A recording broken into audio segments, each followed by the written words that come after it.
So that one was for real. Yeah. Okay.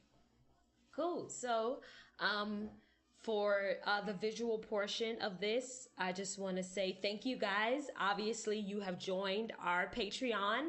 Yay! To raise funds for Comfortably Excluded so we can keep doing the show. We can actually have some events and we can fund some things in our community as well as maybe you all's. So, thank you and welcome to the first actual live recording of Comfortably Excluded. You're going to see me and my producer. This is my producer, Corey, and editor of the show.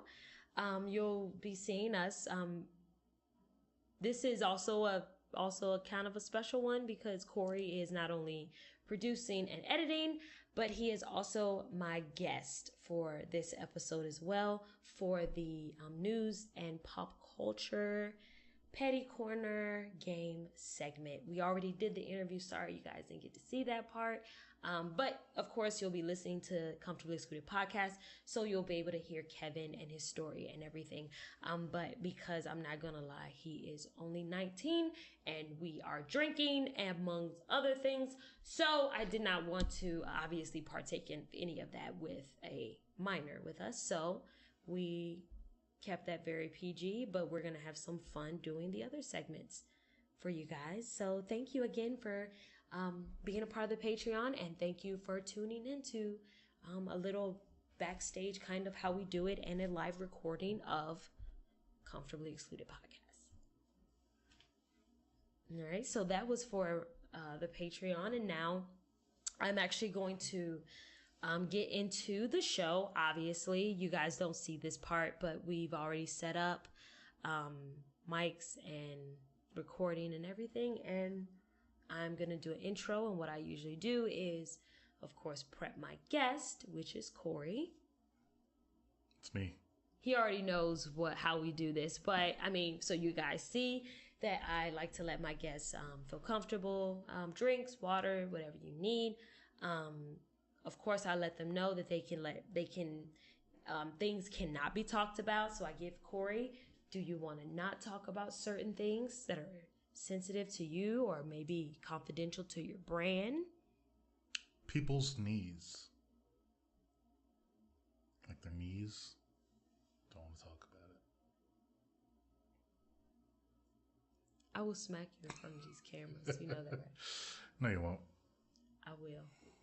Anyway, and then after that, I actually go into the show. So now we're going to actually get into the recording portion of Comfortably Excluded. So yeah, you're going to actually hear and see some of this stuff may be on the episode. Some of this stuff may just be on this recording that only you get access to.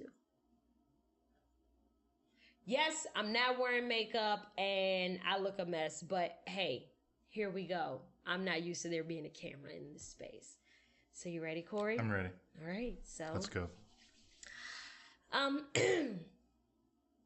Thank you guys again for tuning into Comfortably Excluded. I am always just bursting at the seams with excitement for this show because I love doing this. And today's going to be a little special. Of course, we got 2 guests. You read the descriptions. Bitches, we got 2 guests. I think they understand now that we got 2 guests. I think they got it. They got it, yeah. So before we get into the interview portion, I'm actually going to have Corey, our editor and producer, jump onto the interview portion. Well, not the interview portion, but the segment portions of Comfortably Excluded. He had nothing better to do, and I said, why not? Let's get into some news and pop culture. You ready, Corey? Yeah, let's do it. All right. Hell yeah. So it's been a week. You guys have had an entire week to see Us. That was an amazing film by Jordan Peele. You had a week. I left you alone. Now I am going to hit you with some spoilers. So, yeah, here we go. Corey, of course, as our editor and producer, you're going to be able to mark off when we're going to be telling all of this juicy stuff about this film, right? Yeah, there'll be a timestamp. You can just skip. Sweet. Yeah, that way you guys can just skip straight on to the interview because I am cutting out all the bullshit news that is going on right now. I know the news isn't bullshit, but I mean a lot of stuff that's going on. And I just don't. I've been running on this Jordan Peele high And I'm just going to keep going with it. So we're going to dissect the hell out of Us. Well, not the hell out of, but we're going to quite get deep into it because I have dragged Corey with me to see Us multiple times. We have seen it twice now. And I am fighting the urge to see it tonight for a third time. How about you, Corey? We still need to see Captain Marvel. We do need to see Captain Marvel. That's how it's spelled. We do need to see Captain Marvel because, as you all know, The Last Avengers is going to be coming out soon. Mm-hmm. Oh my gosh, 3 hours and some change long. Just a few weeks. Just a few weeks, yeah. So this is where all that practice at Black Church has come into handy. This film is going to be quite long. I'm excited. I can't wait to see it, but I actually need to see Captain Marvel first. Yeah. Mm-hmm. Mm-hmm. Okay. So anyway, back into the film Us, directed, written by Jordan Peele, which I feel bad because I had not very much expectations for Mr. Peele when he first hit the scene. And now I am just really blown away by the magnitude of his creativity and the brilliance that is just coming off the dome. It's really good. Yeah, so obviously if you sing Get Out, then you can kind of get a feel of what Jordan Peele is about. Sorry to burst your bubbles, but Us is it's a whole different ball game than Get Out. Very different. Even more levels than what Get Out threw at us. I think Get Out was more like I think that was like a warm up. Yeah. I'd say that was a warm up to Us. Us is definitely packed with layers. So we're going to go ahead and start with the acting, because I thought the acting was phenomenal. It was. From everyone. It really was. On the cast. Lupita, this was first female role, the first lead role for Lupita in her film career, which I was blown away by because I feel like everything that she does puts her in the lead as a lead actress in everything. But I guess if we want to go on technicalities, this was the first for her, and she knocked it out of the park. I am so in love with her, and one day she will know it. Not in a crazy way. Don't laugh, Corey. Don't do. It sounds like it's going to be in a crazy way. Just saying. Then I'm going to stop right there and just go ahead and let you. What did you think, Corey, of the acting of the film? It was outstanding. Lupita was great. Winston was great. We had talked about it before, but I when I the first times I saw it, well, the two times I saw it, I wasn't too impressed with the children.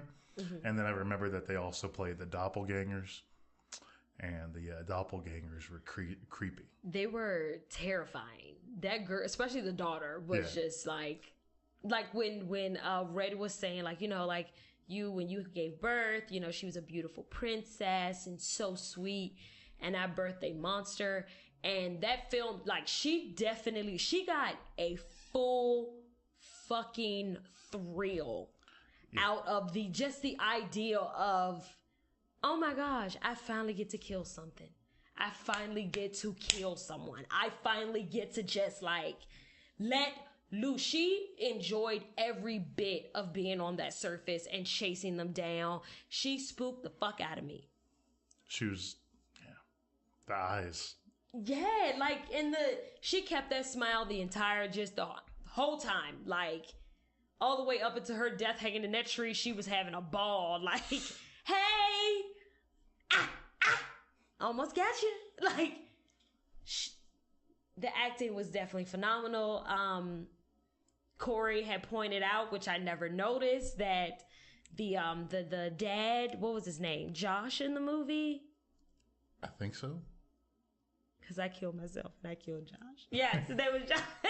His name is but the white father in the movie is actually Tim from Tim and Eric's Big Adventure. Like, And I didn't notice that. He did. I kept trying to figure out where I seen him from. Yeah. But he did a fantastic job. He was good. I really liked him. His doppelganger was incredible. Yeah. Like it was creepy how, I don't know, something about how he acted was how comfortable creepy. he was and fun. It reminded me of that drunk white guy outside of the club when I'm just trying to get in my lift. I don't need you to be following me saying, "Hey, brown sugar." No, it's creepy. You're drunk.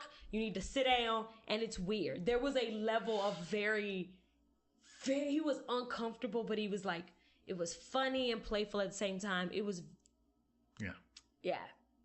He did a great job on that. It was a lot. It was a lot. Moving on into, let's just tear apart these metaphors. Okay. Because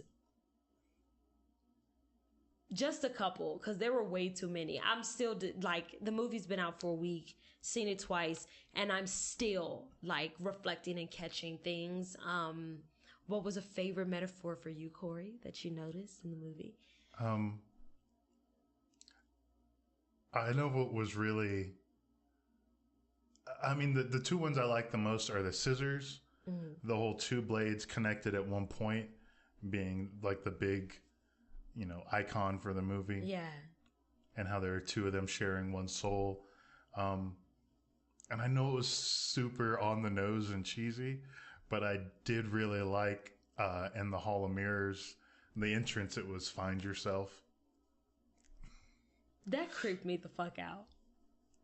I also like how it changed from being a Native American themed in the 80s to being like a Merlin, a Merlin from like Sword in the Stone. Yeah, to be politically correct. Politically correct. I noticed that too. I was like, they better go ahead going into politically correct, because it was a Native American stand at first, and it was like, oh, come in, and it was a Native American shaman, and it was like, oh, come in and find yourself, and the voice and everything, and then it went to, oh, Marlin's like Wonder Palace, find yourself. Yeah. I thought that was the scissors. Definitely, that one took me a while to figure out, because I was like, well, why the scissors? I understand, like those touches, but I thought that was very creative and gave it a whole different touch. And the fact that a lot of them went for, as far as killing, they were like slicing their throats and like cutting off where, your vocal box is, because, they couldn't talk, but their surface people could talk. Yeah. So they went really for that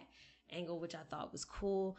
I love the nursery rhyme that she was whistling, and it took me a while to figure out that it was the Itsy Bitsy. I knew it was the Itsy Bitsy Spider, but I didn't really think about the lyrics too much and how it was foreshadowing the movie. Like, and no, honestly, I didn't hear the Itsy Bitsy Spider the first times we watched it. Yeah?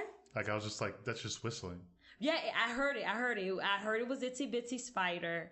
But I didn't think about it. I was just like, oh, okay, well, a little nursery rhyme, whatever. But yeah, it essentially was foreshadowing for the movie. Like, wash the spider out, but that spider, out comes the sun, and that spider's going to come creeping back up that drain. Yeah. And I thought that was pretty cool. Her eating vegetables and fruits while her family was eating like burgers and things like that. And just seeing that, I thought that was cool, because she remembered, they were feasting on, raw rabbits down there. And, so, I mean, hell, one of those meals, I think I'd give up meat as well. Like, I'm good on that. Yeah. I'm good on that. I thought that was cool. God, what was some others? I'm high and I'm blanking. Like always. There was one I pointed out yesterday that I thought it was really sad, and I thought it was cool, and I thought it was really sad that when the movie first opened up, you saw little Adelaide, and she was on the boardwalk with her parents, who you could see didn't love each other or care much for each other, and pretty much detested each other, and she saw that as a child, and she still actually ended up in that relationship. And you hear it when she's describing to, when Red is saying, you know, you found your prince, you fell in love, and I was given Abraham. It didn't matter if I loved him. Yeah. You know, like he came with the deal. He was who you found. He was tethered to your prince. So I automatically am just bonded to this man that I never asked for, didn't want. Doesn't matter if I need him. Doesn't matter if he loves me or I love him. But we're together, and now we have these children, and this is my life. And I thought that was crazy that she watched that. She got trapped into this world and ended up into that same relationship that she saw her parents had. And I felt really sad about that. And it was just like, the movie is just so good. I'm sorry if you haven't watched it, but yes, I mean, obviously those who have watched it, you know that Adelaide is actually the Tethered who has impersonated and lived her life after trapping her as a child. I thought it was cool that she made her handcuff herself with the same handcuffs that she did, that she was chained to the bed. I thought that was cool, and yeah, it was awesome. You got any more metaphors you want to share? I mean, other than the big one about it being class. Yeah. I thought that was really good. Yeah. Like, class, definitely. Yeah.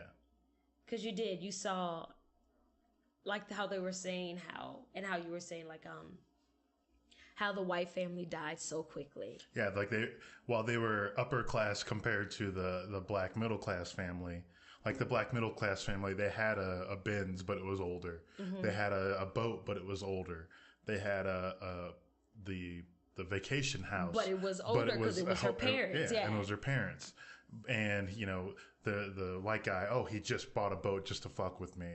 And he bought a new car just to fuck with. He bought that brand new car just to fuck with me. Yeah, like, and he's like, "Oh, what kind of boat did you get? Did you get a dinghy?"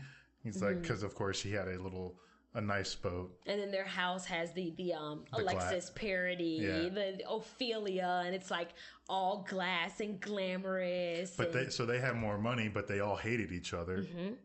Mm-hmm. They were really short and did not like talking to each other, being near each other, and they died like that. They had no fight in them. Yeah. It was like even I told you, even the dad had a shirt at the beach that said "fragile." Yeah, with a glass. It was a broken wine glass on it. It just said "fragile." Like, yeah, and then the middle class family fought for their lives, but even below them were the Tethered, who were trying to fight to get the middle class. Even their Tether. Yeah, so they were even the surface family were even still higher class in compared to the Tethered. But even the Tethered family still had a stronger fighter bond than the white Tethered family did. So, yeah, I mean, that was the big one. And, yeah, it was really good. I really liked the movie a lot. I loved it. The more I sit with it, the more I just am just in awe and really, really love what they did with that. I thought it was great. The music, the sounds, the score, beautiful. Just, oh God, how they creeped out Fab. I got Fab on it. Yes. I love it. They were doing like this thing on Twitter. It was like, what are some other songs we want Jordan Peele to like creep out? And they were like, back that ass up. Like the intro. Can you imagine the intro? Doom, doom, doom, doom, doom. They were saying that. They were saying Outkast, because the whole world loves it when you don't get to, ow, ow, ow, ow. I was like, oh, yup, that would, because it already has this very circus like sound theme to it. So could you imagine? I'd pee myself because clowns and all that make me real uneasy. Yeah. That was cool. What are some other things about the movie? That was good. The music was good. Oh, and see the visual. See, y'all get to see us in between Corey cutting out the blurps and all that. You get to see all this. Us like, Yeah, what the fuck, motherfucking, what's the thing, with the, we've been drinking and smoking too, so bear with us. We're also going to probably take a smoke break after this for a bit. What else was really good about it? It does upset me. Sorry. Go ahead. I'm sorry. No, please go ahead. No, I please, wasn't a no, metaphor. please. Oh, no. I was going to change the subject. Me too. So go ahead. Before, yeah, go ahead. So it does upset me because I've been watching a lot of YouTube and listening to podcasts talk about the movie. And it's just frustrating to see and hear so many movie reviewers. I'm doing air quotes. Y'all can see me. They can't hear me. But then they missed so much. And then have complaints about the things that they missed. Yeah. Focusing on the things that they weren't spoon-fed. Yeah, like, where did they get all the jumpsuits from? It's like, how do you know they weren't down there? Like, and the movie opened up with telling you, like, there are abandoned tunnels, mines, shafts, all those things that have been for centuries now that no one knows what's down there, what's going on, what they were used for. What was it? Over thousands of them. We still have no knowledge of them, of what they were even used for. Yeah, we don't know what their purpose was. What their purpose for. So who's to say that stuff wasn't even, who's to say the materials or whatever wasn't already down there? And there has always been this whole study or this idea that not only are we living multiple dimensions, but there's also multiple layers to our single lives as well. Like, who knows what's really underground? Yeah. So yeah, I did, because I was one of those that was like, well, where the fuck they get all the jumpsuits from? Where the fuck they get all them scissors? Where the fuck them people come from? Where they keep all them people at? And it was just like, that's why the movie opens up with, like, there is no real known reason for a lot of things that's going on right now. Yeah, and like, you only know what the media or what essentially our government wants us to know. But one of the reviewers was like, I don't think the son knew at the end. Like, of course he did. Like, what do you think that what did you think that interaction was? Like, he even did the mask pull down. Like, that was his, I'm getting ready for some shit. Like, when he did the mask. That was oh my God. And it's crazy because you're also torn.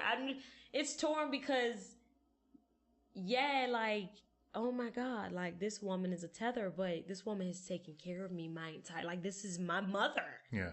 So it's just like, at what level? Because when I sat and thought about it, and I'm sitting there and I'm like, if that was a thing, if I wasn't her stance, I think I would have pulled my surface person down too. It was very rare that you got to connect with your tethered person. So that's why she said that day on the boardwalk, God brought us together, meaning like there was a defined split where the control was even. Our control was on the same fucking level. And I had a moment to strike. It was either raw, dead rabbits until my time burn out, or I could see what that surface feel like. I just gotta see what it's like. And it was actually like, you could have took me with you. I couldn't. Where the fuck would two of us come out of nowhere? That wouldn't have worked. Someone would have had to stay down. And sis, it had to be you. I'm sorry, it had to be you. Like, it was insane. It was just, I loved it. It was a great movie. Yeah. And it was. They were like, okay, so I want to talk about the little clues that they kept placing throughout the whole entire damn movie. That Adelaide was the tethered. Yeah. And that I know me personally, I just missed completely. Like I said, one was her eating the vegetables and the fruits while the other family were eating like fast food and meats and things like that. Mm-hmm. I didn't notice that. Another in the beginning was the spider coming out of the thing across the table, her looking at it like, and the nursery rhyme coming back that, all right, the sun's out. That spider's coming back up. The not wanting to talk. I'm not a good talker. Yeah. And you notice she said, I'm not a good communicator. She said, I'm not a good talker. Mm-hmm. Like, meaning the actual physical act of talking. I'm not good at that. I'm not good at expressing myself or my feelings or saying what I want. She said, I'm not a good talker. And she's like, she just took it, I get that. I'm not good. I get that. Like, the way she freaked out when she couldn't find her son at the beach. She was afraid that he was going to get switched out. Yeah. The sound she made when she got him, when the look on her face when she saw the little version of herself in the mirror, when she took the little rabbit out, and the look on her face was like, for those watching, you can see it. She's like that. Yeah. Like that look of what, and then you didn't see that look again until you saw red, and then she had that look of just like. Yeah, there was lots. There was that. I thought that was crazy. She made multiple grunting sound, like animalistic, really grunting sounds here and there throughout. Jason being caught, because when she did the look, and then she heard Jason in the closet, she went. Yeah. Like when she went to know, like when she snapped back to like, okay, she made a little grunt sound and it was just like, I thought that was one. But yeah, there were all these little clues that you wouldn't have noticed on the first go round. Yeah. There were lots. There were lots. Anything else you want to talk about the film?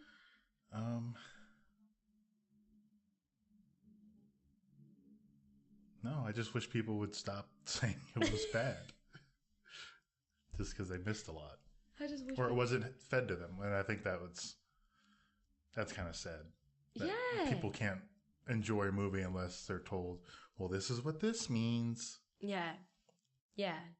I love how I was watching an interview when he was talking about kind of like picking the music for the film, and I really love this the song that he picked for the end, and how they were all standing with the hands across America in their little red suits. Yeah. And the song was very creepy but lighthearted, which was a song by Minnie, I can't remember her last name, but she is Maya Rudolph's mother. She also was a singer of Loving You is Easy 'Cause You're Beautiful. Yes, for those who didn't know, that is Maya Rudolph's mother. And she also did the song, I can't remember the name of the song that played up the end of the film, but her voice always to me seemed a little creepy, even with the Loving You song, but beautiful and yet creepy at the same time. So it was a perfect selection, okay? Because it made you feel scared out of your goddamn mind, but at the same time you felt really sad or kind of weird, because it was like,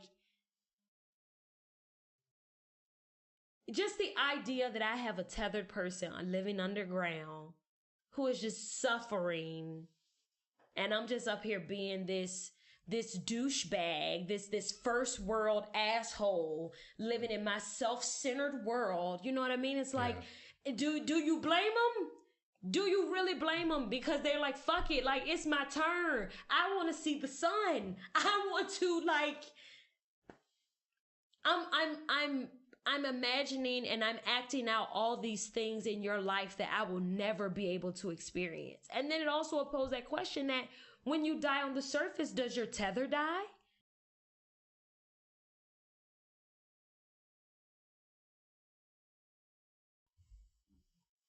All right, so we back. I don't remember where I left off, but damn, where did I leave off? The Tethered. Oh yeah, like I kind of, on a small part of me, wouldn't wouldn't be shocked, like, for my tether to come back and go, you know what, bitch, like, you ain't doing this right. I'm sorry. Okay, back to the little signs. No, I won't do that. I won't do that because that's my own little conspiracy theory on it all. But yes, Us was an amazing movie. If you haven't seen it, you need to watch it. I'm really excited because Twilight Zone comes out this week at some point. Twilight Zone. What did I say? Twilight Zone? Mm-hmm. Did I say Twilight Zone? Yeah, you did. I feel like I didn't say that at first. You did. Okay. Well, that's coming out. I'm pretty excited. Also, rebooted and rewritten, created by Jordan Peele as well.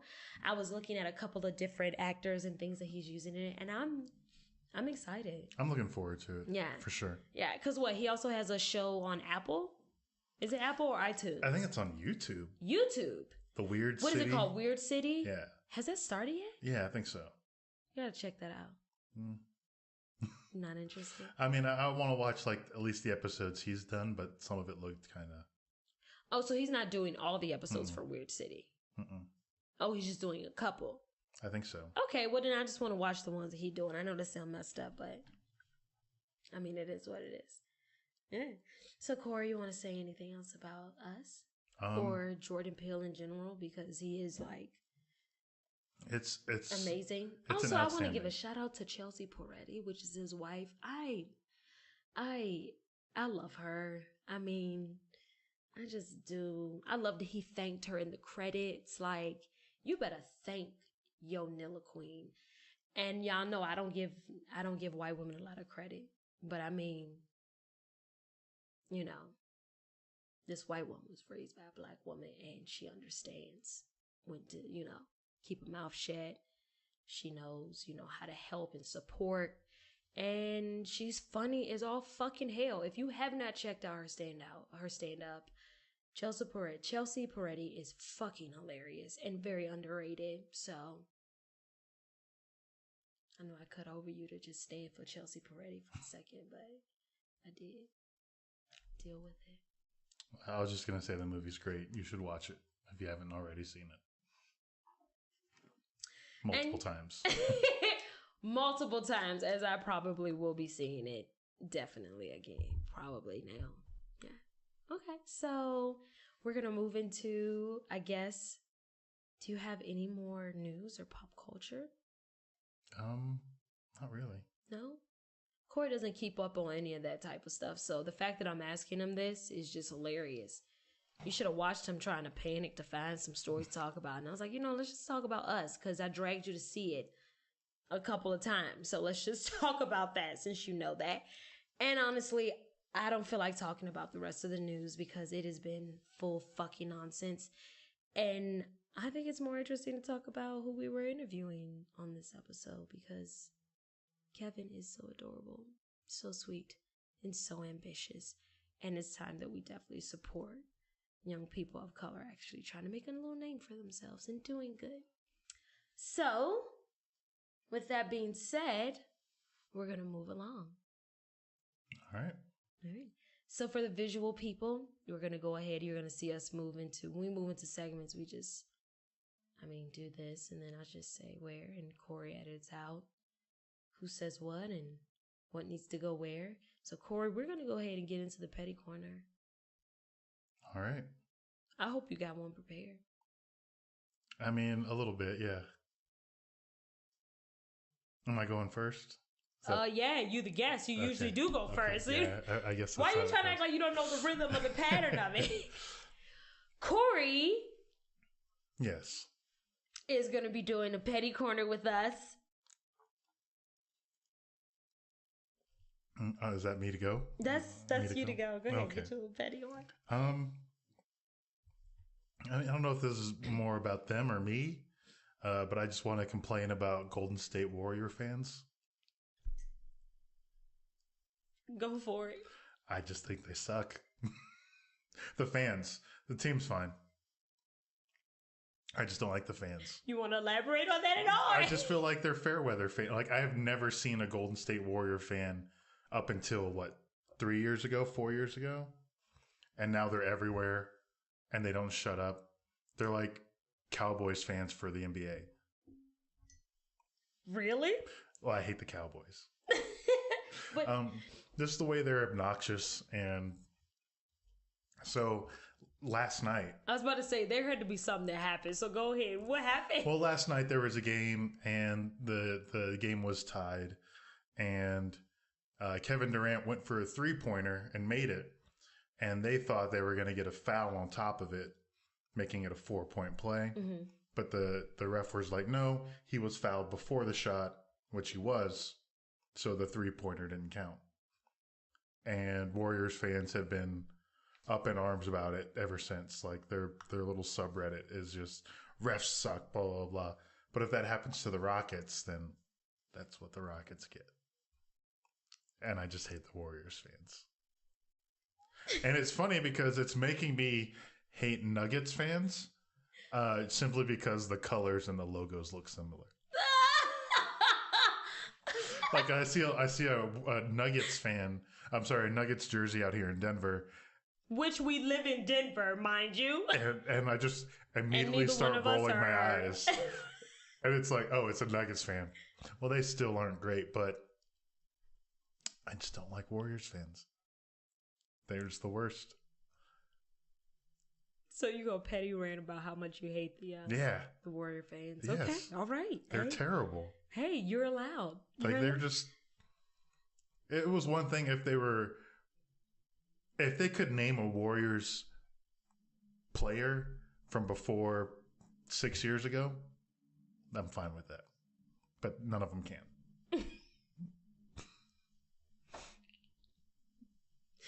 That's like being in the 90s. You're going to get my DM and inbox flooded with Warrior fans. I hope you're ready for that. No, that's fine. It's just fine. Like being a... that's fine. It's like, I like the Bulls. I like Scottie Pippen. I like Michael Jordan. You know what I'm saying? Like, that's what I feel like they're like. They're like, they can name the starting 5, and then that's... They can't name anyone, like... I know I can't. I don't know much about about Golden State Warriors, that team, except that very light-skinned family is there. What's his name? Steph Curry. There we go. Yay! Wholesome, very light-skinned family is Steph Curry. Oh, he was pretty annoying last night, too. Like, after that call, he was, like, taunting the ref. And that would have been a technical foul on anyone else, but... He was, like, running around pointing at the ref. And, like...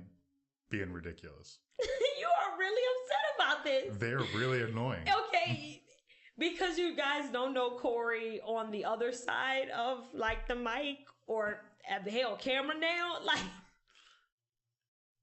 Corey is very annoyed right now. This is pissed off Corey. He was annoying too. He just kept pointing at the ref like. Don't poke fun of me. You just really.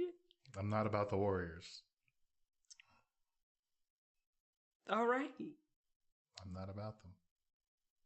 So I don't know if that's against them or me, but... Somebody's petty in this equation. Yes. You don't care. You're just gonna... Yep. Yeah, okay. Needs to be said.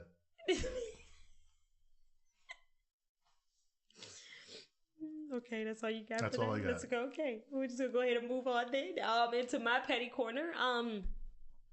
I want to talk about how let's not get it confused. I don't know much about these young artists at all. I will admit that. You all know it, obviously. But I thought something was a little messed up that this young musician, rapper, whatever you want to call him, not sure. His name is Lil Nas. And he had been climbing the charts he's been climbing the country music charts with his song Old Town Road. Boom. Old Town Road. He made this country song and it has been climbing the country charts for a while now, and he has been #1 for a little minute and just like collecting that check and making a lot of little country next generation millennials feel really good that they can bring in rap and they can bring in hip hop rap and they can bring in their country music at the same damn time. So they've been living for it. Yeehaw. Well, apparently, the Country Music Association, or whatever fuck you call those people, I don't know, they decided to take his song off of the charts, and they claim that it is not country enough. So they removed it completely from the country charts, and they're stopping the bag and saying that we don't know how this crept up into number one, but it's not a country song. It's not country enough. And I was intrigued because I was like, I mean, hell, it may have been a glitch in the system, and maybe it really was some trap shit that just wandered onto the charts. But I listened to it. Not my cup of tea, but yeah, it sounds like if a trap house grew up in the hella southern or crazy ass Midwest. It's called Old Town Road or Old Road Town or whatever you want to call it, and he's talking about riding on his tractor, cruising for girls, you know, right hand on the power wheel, other hand full of lean. And it sounds pretty country to me, Corey. I don't know if you heard it, but it does. It sounds like some shit I would never listen to, but you know. But they said, yeah, it is not country enough, and I'm just really trying to figure out what is considered country as far as country music standpoint. What's considered that? Is it where you grew up? Where you were born? How many fucking albums you collected over the years? How many redneck festivals you've been thrown out of? I'm not really sure. But one thing I will say that a lot of people need to let go of is this whole mentality that people of color don't live in the South or have country roots. Because at the end of the day, this child's record was pulled from the charts mainly because he's a young black man catching that bag. That's the real reason. Because I'm still trying to figure out how the hell is Taylor Swift still charting, still counting, still on those charts, still winning those awards, still recognized at those shows when the bitch been singing pop since day one. But she's country enough. So why don't you just go ahead and say it what it is? We don't like this nigga boy collecting our checks. We don't like that. We need to keep country white, which is fucking ridiculous because, I mean, if history tell you anything, niggas is what built up the South. Niggas is what built up the Midwest. Niggas is what cultivated and kept that country pride going. So why are y'all trying to pretend like we're not a part of it? We're there just as much as y'all are. Y'all ain't even learned how to make fucking real music or snap on beat until we decided to let y'all into the chicken coop. So stop with the bullshit of what is, y'all ain't never still have not classified what is considered being country or fucking enough. Other than the fact that y'all were very upset that this black boy took his rap and took his country roots and decided to merge them into one. You all want to keep talking about inclusion and how we can, bridge the gap, but you don't want that shit. So my petty corner is going fully to a petty fucking rant to the country music, whatever the fuck you all call yourselves. That's who it's going to. And I'm at this point in my life where I'd rather you just be honest and just say what it is. You ain't fucking with him because he black.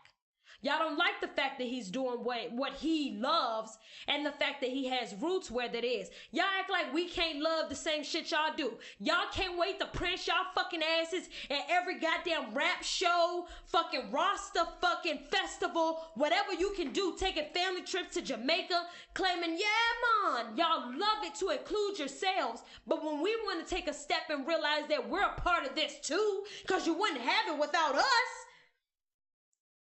then it's a fucking problem. When are y'all gonna realize you don't own shit? You never owned anything. rights to nothing. And now that POCs are deciding they're sick of you telling their stories, they're sick of you trying to appropriate that they don't exist in that culture, it's time to let that shit go. It's tired, it's weak, it's disgusting, and that's all I got to say about my petty rant on the bullshit country music, whatever the fuck y'all call yourselves. Put Lil Nas back on the goddamn track. Okay. I mean, it's not up to me, but yeah. I mean, yeah. It's not.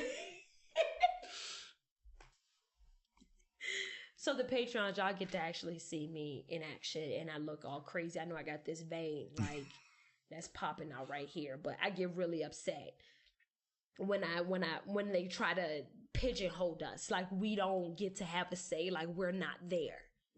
It really fucking annoys me. It annoys me. I was telling Corey earlier today that, like, okay, I'm from Richmond, Virginia. It's the capital of the South. But at the same time, I had no idea that people of color really were involved in the country industry or like even like rodeos and things like that until I lived in Houston. I had no idea. And it's because they love to paint it as if we belong in like these 2 or 3 fucking boxes and we not anywhere else. They don't want to highlight that shit. And that makes me upset. That boy made a song that meant something to him and to where he grew up and how he felt. And even if he didn't grow up in the country, because I don't know shit about this child. But the fact that he felt passionate enough to write this song to really try to really emerge and bridge this gap between hip hop and country. And it was just like, nah, we don't need that. It's not enough. What the fuck is enough? It's 2019 and y'all still casting this. What the fuck is enough?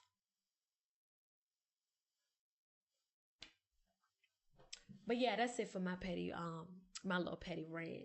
Obviously you gonna cut this down for the audio, so it's not. It's not as angry, but the visual people, Patreons, y'all get to actually see me in action, and this is fucking ridiculous. That thing pissed me off. I saw that, and I ain't know nothing about this child, but I thought that was that made me very upset. Like, he is singing or rapping or whatever the fuck y'all call this new shit y'all children doing. He was doing the same shit that these country music singers are doing. Like, he's singing about riding on his tractor, having him, a drink in one hand, cruising for some girls. Ain't it the same shit y'all been singing about? That's what it all sound like to me. He even threw in God a couple times. I know that's what y'all love. I just read a tweet that was like, if he doesn't embody what country music is for and he needs to be taken off, I want to see all of Post Malone taken off the hip hop tracks. Thank you! They live for it. They love it when they can intrude in whatever the fuck we doing. But if we trying to, hell no. It's insane. You can't do that. What the fuck is the difference between what he doing and what Post Malone is doing is what I'm asking.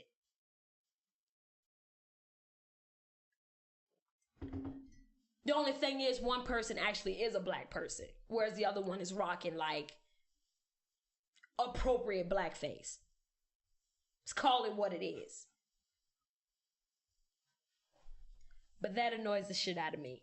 We're gonna take a smoke break for the Patreons. We're going to just like take a little minute, relax yourself. We're going to be back with the last segment. Corey, are you excited for the last segment? Yeah. Great, because I didn't make it up yet. Cool. So we're going to see how this goes after the smoke break.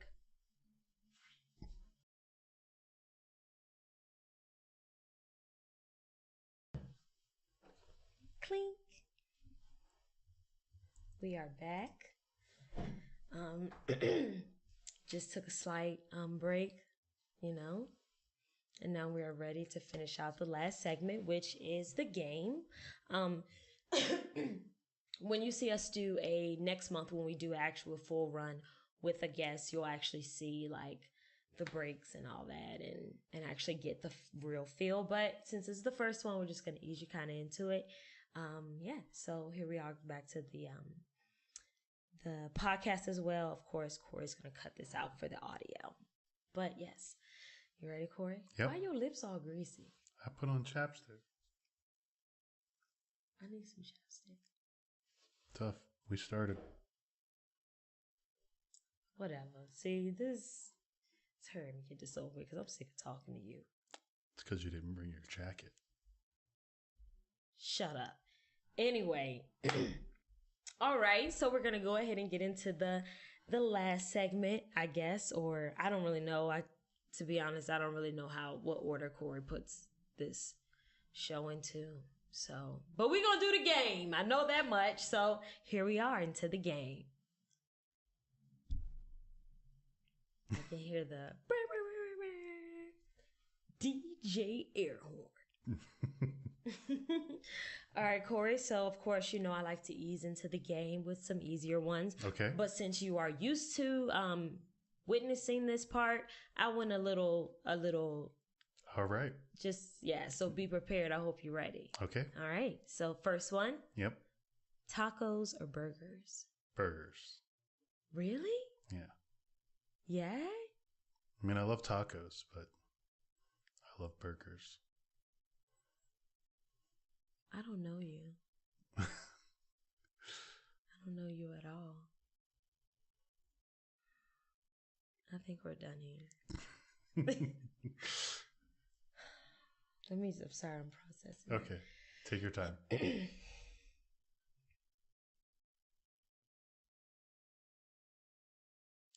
Next question. Mac or PC? PC. Obviously, I knew that one, as you can see. Would you rather know when you're going to die or how you are going to die? It's a dark one. Probably when, right? Right? Why? It was when or how? Yeah. Yeah, when. When?